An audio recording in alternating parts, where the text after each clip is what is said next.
Definitely Chandrababu Naidu గారు, పవన్ కళ్యాణ్ గారు, లోకేష్ గారు షుడ్ టేక్ స్టర్నస్ యాక్షన్స్. వీళ్ళందరూ 41 నోటీసులతో పారిపోయి ఏదో మొహాలు కాదండి ఇది. It's highly perverted thing. ప్రతి ఒక్కళ్ళు దీన్ని షేర్లు కొడతారు, నవ్వుతారు, రాస్తారు. ఇక్కడ కూర్చొని ఒక గంగిరెద్దు బ్యాచ్ ఉంది, అందరు నవ్వుతున్నారు. ఐ రియలీ కాల్ దెమ్ గంగిరెద్దులు. ఇలాంటి జోక్స్కి నవ్వుతారా? ఇదే జోక్ మీ అమ్మా నాన్న గురించి చేస్తే బాగుంటుందా?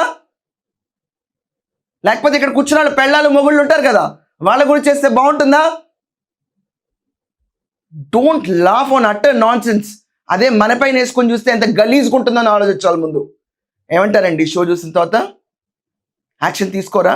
తీసుకోకుండా సైలెంట్గానే ఉంటారా? తీసుకోకుండా సైలెంట్గా ఉండి ఇలాంటి ప్రచారాలే ఎక్స్పెన్సివ్గా జరిగితే గనక ప్రజలకి ఏం భరోసా ఇస్తారు మీరు? ఆలోచించండి కూటమి నేతలు.